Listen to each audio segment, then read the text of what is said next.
Data processing centers are bad. Your news update, and Royce and I play with Lego on this edition of State of the Bands Weekend, starting right now.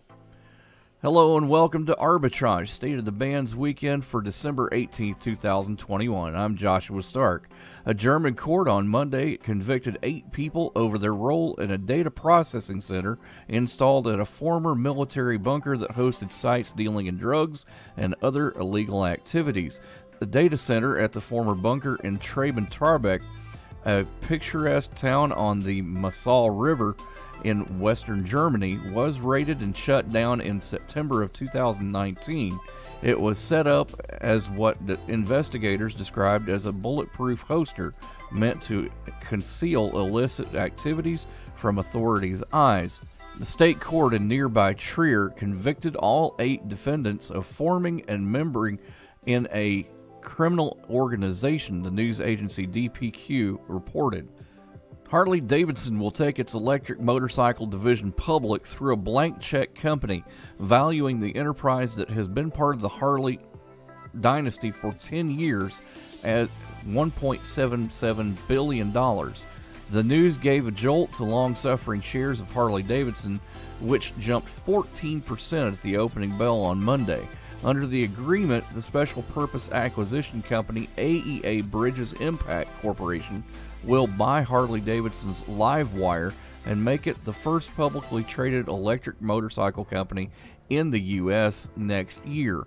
LiveWire has been part of the Milwaukee motorcycle maker for 10 years and become a separate unit in 2019. The video gaming community is mourning the loss of one of its early pioneers, Masayuki Uemura. Uemura, whose death on Monday at age of 78 was just announced, was the lead architect behind the Nintendo Entertainment System and its successor, the Super Nintendo Entertainment System. Uemura was born in Tokyo in 1943 and became an electrical engineer. In 1972, he joined Nintendo and was soon working on the predecessor to the early hit game Duck Hunt.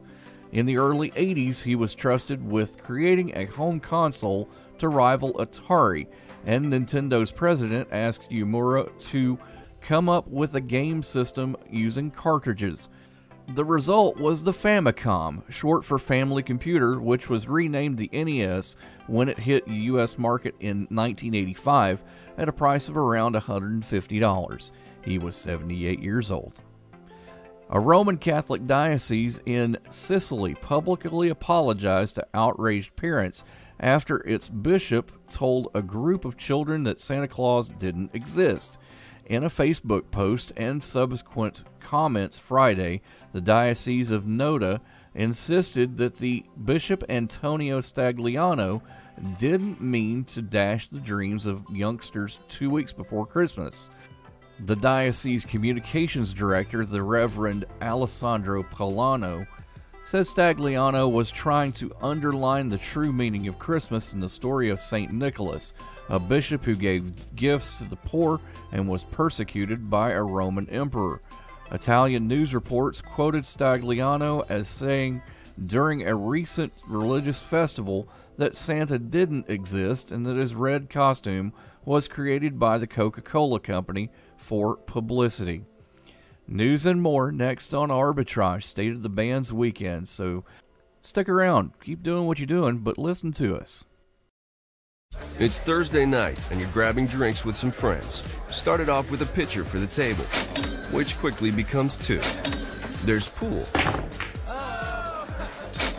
And there's the photo booth. All right, everybody squeeze in. Say cheese!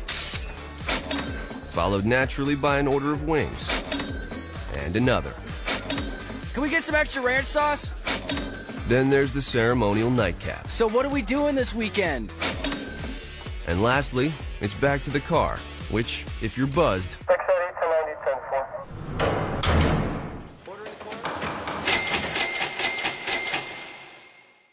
could be the most expensive night of your life. Getting pulled over for buzzed driving could cost you around $10,000 in fines, legal fees, and increased insurance rates. Nothing kills a buzz like getting pulled over for buzzed driving, because buzzed driving is drunk driving.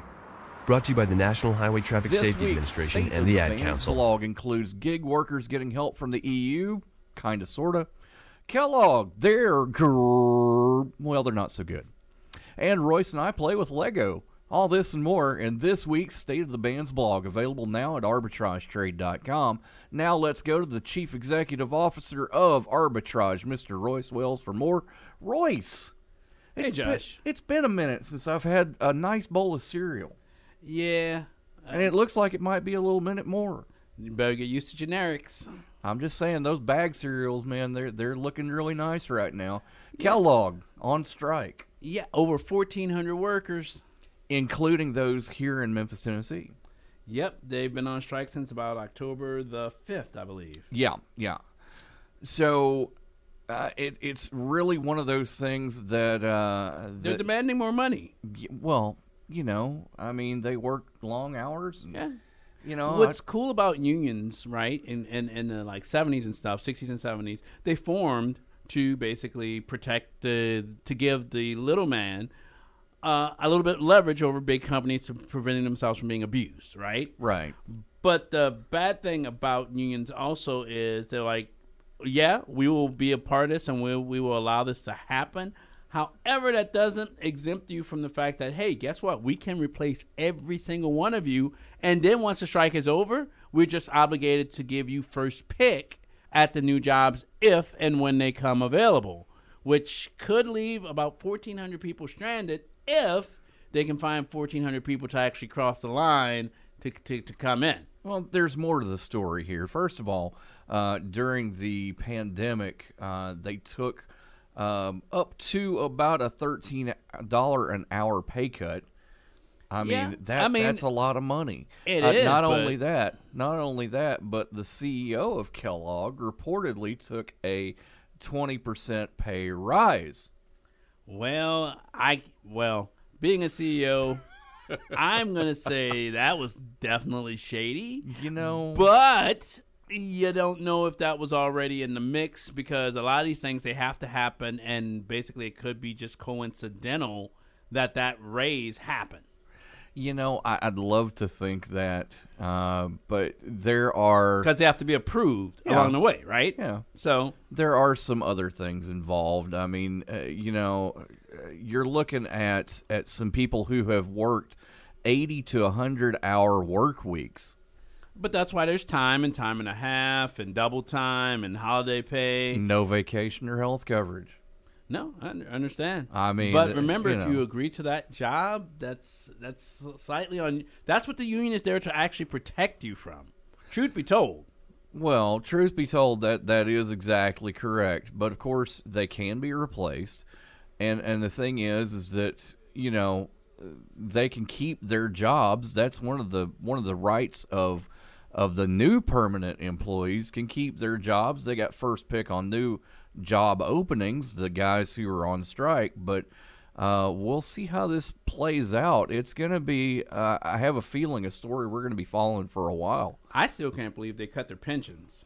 Yeah, seriously. That was the hard part. It's like, okay, you can cut my pay as long as you don't touch my retirement money. Right. Like we all have had to tighten our belts, right? And even big companies like Hilton have furloughed their employees but not let them go. So I could see the cut being reasonable, but hopefully it comes back. We'll definitely keep an eye on this, and you keep an eye on us. We're Arbitrage Trade Weekend. Stick around because we've got more for you. Hi, we're the Goo Goo Dolls. We're fortunate that we can give our daughters everything they need to grow and learn. But not every child can focus on classes and play dates. Nearly 13 million kids in the U.S. face hunger. That's 1 in 6. School lunch might be their only meal each day, and it's heartbreaking to imagine any child going to bed hungry. We're dreaming of a perfect day when kids can smile, play, and just be kids without worrying about where their next meal will come from. Feeding America is working to make that perfect day a reality. Each year, the Feeding America network of food banks rescues billions of pounds of good food that would have gone to waste. That food is given to families and children in need. Being a kid should be about doing things that make an ordinary day extraordinary. Learning to play an instrument, building a sandcastle, hosting tea parties. Hunger should never be an obstacle to growing up. You can help end childhood hunger in your community by visiting feedingamerica.org. Brought to you by Feeding America and the Ad Council. A new European Union plan to improve conditions to the growing number of gig economy workers could mean millions more of them are classified as employees entitled to benefits, the latest setback for digital platforms that rely on independent contractors to deliver food and offer rides. The draft rules outlined Thursday aim to clarify the labor status of people employed by app-based companies like ride-hailing services like Uber and food delivery services like Deliveroo, and would add oversight for the algorithms they use to manage workers. Gig economy workers and platforms have fallen between the cracks of existing employment legislation and the measures being considered by the 27-nation bloc, which would take years to come into force, are aimed at clearing up those gray areas. App-based gig work platforms have boomed in the digital economy, especially during the COVID-19 pandemic, when demand for food delivery services have mushroomed. While the apps provide short-term work for millions of people, their rampant growth has upended traditional labor and business models, resulting in showdowns between companies and regulators worldwide. Gig work's flexibility is a selling point for many, but workers also complain that they end up making less than minimum wage after expenses or waiting time are accounted for. Under the EU rules, which still need approval by the European Parliament, a platform that meets at least two criteria will be deemed an employer, and people working for that company will be reclassified as workers with the right to a minimum wage, paid vacation, pensions, and unemployment and sickness benefits. The criteria include whether an app decides pay levels, electronically supervises work performance, restricts a worker's freedoms to choose work hours, accept jobs or use subcontractors, dictates a worker's appearance and conduct with customers, or limits the possibility for workers to build their own client bases or work for anyone else. Uber says it's committed to improving work conditions, but worries about the EU proposal, putting thousands of jobs at risk, crippling small businesses in the wake of the pandemic, and damaging what services that consumers across Europe rely on. Any EU-wide rules should allow workers and couriers to retain the flexibility we know they value most, while allowing platforms to introduce more protections and benefits, a statement from the ride-hailing service said. Amsterdam-based Just Eat Takeaway, which operates in 25 countries and owns brands including Grubhub, said it welcomes and fully supports the proposals and hopes that they will provide companies across Europe with clarity and a level playing field. Unlike other food delivery platforms, the company's riders are employed as staff, which it says proves that providing flexibility doesn't have to come at the expense of workers' rights.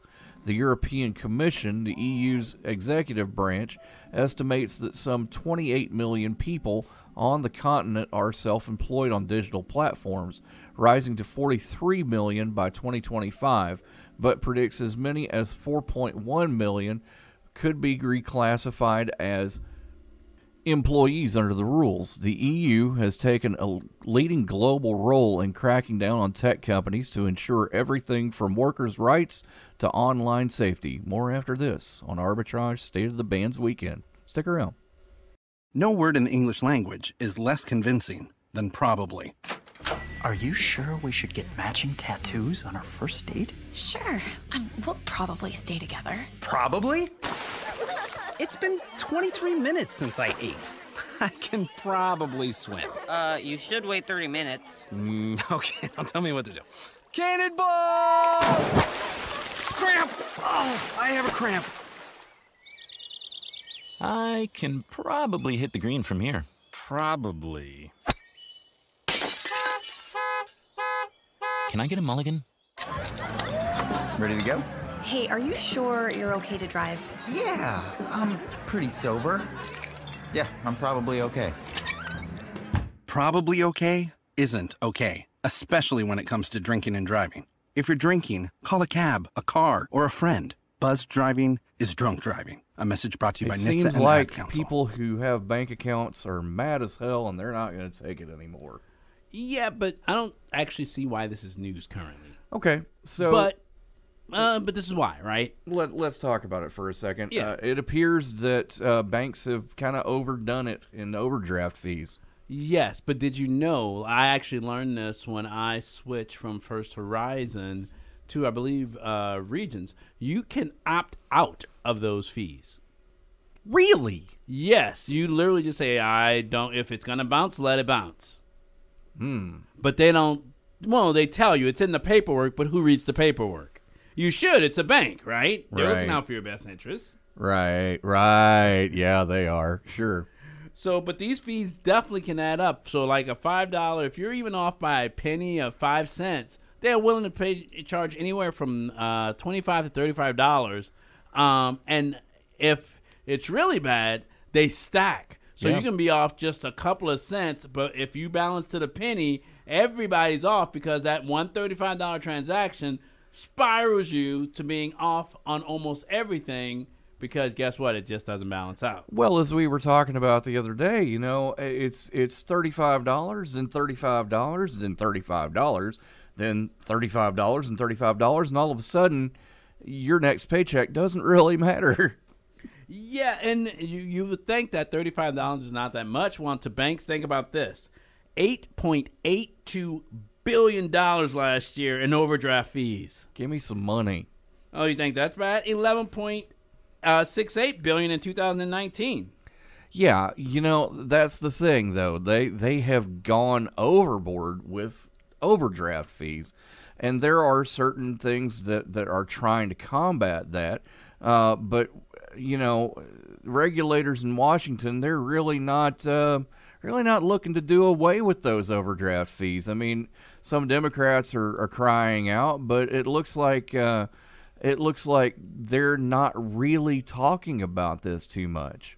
Well, this is the way I see it. Banks are out there to make money, right? And Sure. I don't fault them for trying to make money. But then if you have a 0.1% interest rate, literally one overdraft fees will erase 7 years worth of savings with them. Yeah. So I think the fees should be looked at a little bit more lenient, or even say, for example, some banks, even if you're so privileged, have something called a bank reserve, where basically they will cover up to $500 if you overdraft, and then it's sort of like an instant payday loan. You have up to $500, and when your paycheck posts, it repays the loan, and then you can literally keep cycling through that if you've notoriously been late. And sometimes they even charge it's going to be like $15 a month to maintain that instant $500 pocket. Yep. So there are ways, and banks have tried to basically work with people a little bit, but overall, most of them have just been raking in the cash. Yep. I've even seen $50 overdraft charges. Looks like J.P. Morgan Chase is giving customers 24 hours to get their bank accounts in spec before they charge an overdraft fee. Looks like Ally Bank is basically stopping charging fees. It is a slow process, and the bigger banks appear to be coming on board. We'll see how this goes as well. We'll follow this story too on Arbitrage State of the Bands weekend. More coming up next, including we play with Legos. It's gonna be fun. No word in the English language is less convincing than probably. Are you sure we should get matching tattoos on our first date? Sure. We'll probably stay together. Probably? It's been 23 minutes since I ate. I can probably swim. You should wait 30 minutes. Okay, now tell me what to do. Cannonball! Cramp! Oh, I have a cramp. I can probably hit the green from here. Probably. Can I get a mulligan? Ready to go? Hey, are you sure you're okay to drive? Yeah, I'm pretty sober. Yeah, I'm probably okay. Probably okay isn't okay, especially when it comes to drinking and driving. If you're drinking, call a cab, a car, or a friend. Buzz driving is drunk driving. A message brought to you by NHTSA and the Ad Council. Let's get to building some investments on Winners and Losers Home Edition. This winner, up 36%, engages in the design, construction, marketing, and sale of residential homes in the United States. It offers single-family, detached homes, attached townhomes, condominiums, urban infill, and active lifestyle homes with amenities such as clubhouses, swimming pools, tennis courts, tot lots, and open areas. Hovanian, symbol HOV, starts at $111.75 a share. Next, this winner, up 15%, operates as a home building and land development company in the United States. It operates in 3 segments: Builder Operations Central, Builder Operations Southeast, and Land Development. Green Brick Partners, symbol GRBK, starts at $25.49 a share. Last, this winner, up 11%, seeks daily investment results of 300% of the daily performance of the Dow Jones U.S. Select Home Construction Index. The index measures U.S. companies in the home construction sector that provide a wide range of products and services related to home building, including home construction and producers, sellers, and suppliers of building materials, furnishings and fixtures, etc. Direction Daily Home Shares, symbol NAIL, starts at $99.97 a share. Losers this week, down 20%. This pick designs, develops, manufactures, sells, and rents 3-wheeled electric vehicles in the United States. Its flagship product is the Fun Utility Vehicle, or FUV, that delivers a thrilling ride experience, comfort for 2 passengers with cargo, parking, and operation. Arcimoto, symbol ARCI, starts at $507 a share. Next, at 18% down, this pick operates a chain of retail stores. It operates through 2 segments: North American retail and institutional sales. Bed Bath & Beyond, symbol BBBY, starts at $18.69 a share. And last, at 18% down, this pick operates as a retailer of storage and organization products and solutions in the United States. It operates in 2 segments: the Container Store and IFA. The company provides approximately 11,000 products designed to help customers. The Container Store, symbol TCS, starts at $10.15 a share. Winners and Losers is provided for informational purposes only and does not constitute advice in trading. Percentages and stock prices were current as of time of recording. Arbitrage Trade Analytics LLC is solely responsible for the content of this podcast, but you should seek out the assistance of a licensed professional for investment advice. More after this on Arbitrage State of the Bands Weekend. Stick around. See on page 4 that the projections need to be tornado next Thursday. Seriously? Thursday? Can't do that. This is really inconvenient. I have yoga that day. I have no time for this. So. I can't do Thursday, but I can do Friday. Disasters don't plan ahead. You can. Talk to your loved ones about how you're going to be ready in an emergency. Don't wait. Communicate. Adopt US Kids presents What to Expect When You're Expecting a Teenager. Learning the lingo. Jelly. Jelly adjective. Jelly is a shorter, better way to say jealous.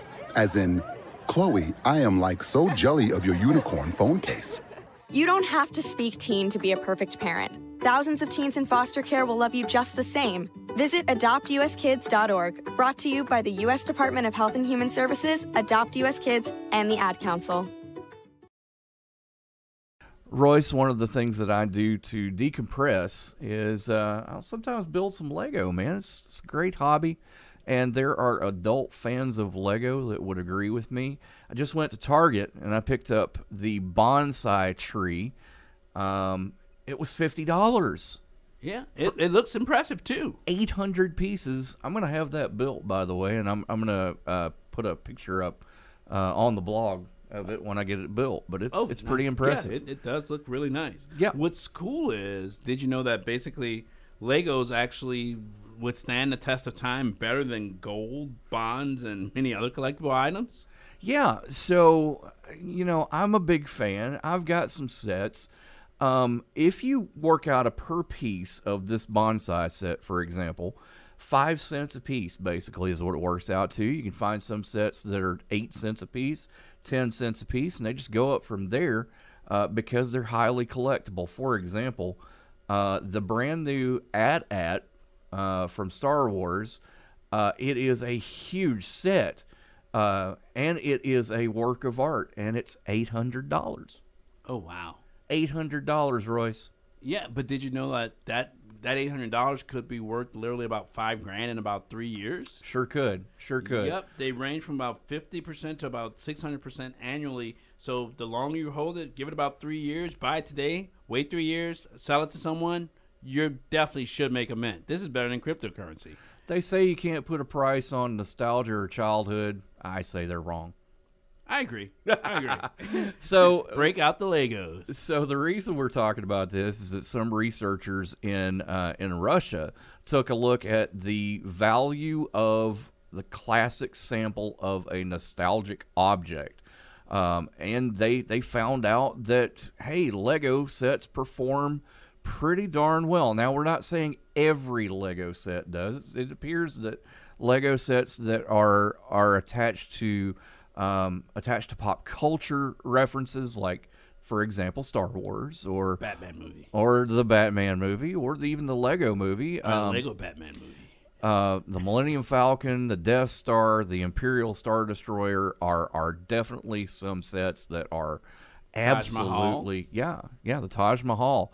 Taj Mahal used to be the biggest set available, and now it's not because adult fans of Lego have said, hey, we want this and we want that. It's very cool to see. And that's not the only thing. Think about this. Coloring books. Remember they used to have, paint by color? Some people use that as therapy now. Yeah. There are adult coloring books. I can tell you that it's very cathartic to sort Lego. I believe it. I have got in my house, and pulling back the curtain a little bit, I've got in my house an 80-gallon tote of unsorted Lego. Holy bananas. I know, right? Let's just put it this way. Any kid that comes over to the house is going to have a great time at Uncle Josh's. Let's put it that way. Sounds like it. We're having a great time right here on... Can I come over? Absolutely, man. Absolutely. As soon as I get the new house... So we can play some D&D, build an entire world with that tote of Legos. I think. I'm just saying, man. I mean, there is stuff going on there. As a matter of fact, you just said something. D&D is changing, and we'll talk about that next week on... What? That's right. We'll talk about that Not next a new week release. on State of the Bands I just got Weekend. the first ones memorized. Dang it. Josh. Dang it. Have a great weekend. We'll see you next time. Arbitrage Trade Analytics, LLC, is a privately held market research company. Arbitrage Trade Analytics, LLC, is solely responsible for the preparation and distribution of the content of this podcast. The opinions offered in this podcast are for informational purposes only and are not intended to be investment advice. Seek a duly licensed professional for investment advice. For more information about the informational research and services offered by Arbitrage Trade Analytics, LLC, please visit arbitrage